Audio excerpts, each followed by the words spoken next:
तो जी आए थे हम खानपुर डैम पे। खानपुर डैम पे हमने जो गेस्ट थे उन्होंने की बोटिंग भी, बोटिंग के बाद अभी की पैरासीलिंग। तो सर जी कैसा मज़ा आया पैरासीलिंग का, बोटिंग का, आज के खानपुर डैम में जो टाइम स्पेंड हुआ, क्या आपने महसूस किया, क्या बहुत बहुत क्या मज़ा फीलिंग है आया, आपकी? काफ़ी इंजॉय किया हमने, बोटिंग भी की।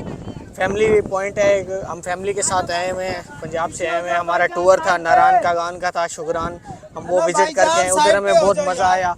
अब हम यहाँ कानपुर डैम आए हैं, काफ़ी इंजॉय किया। मैं, मेरे दो भाई और सिस्टर थी, हम चारों ने बोटिंग की, बहुत काफ़ी इंजॉय किया। बहुत अच्छा पॉइंट है ये फैमिलीज़ के लिए। ताहिर भाई की बदौलत आए हैं, ताहिर भाई ने हमारे साथ अच्छा ताउन किया।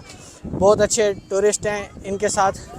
आप भी जाना चाहें तो जाएं, बहुत मज़ा आएगा, एंजॉय करेंगे। बहुत अच्छी हॉस्पिटैलिटी दी हमें इन्होंने, थैंक यू बहुत सर, मज़ा थैंक आएगा। You sir. वाकई जी ये आज हम थे खानपुर डैम के अंदर। यहाँ पे काफ़ी ज़्यादा एक्टिविटीज़ हैं, यहाँ पे बोटिंग भी हैं, इसके अलावा जेट्स हैं, पैरासीलिंग्स है। तो पैरासीलिंग मेरी फैमिली में से 4 लोगों ने की, एक फ़ीमेल और 4 मेल्स ने।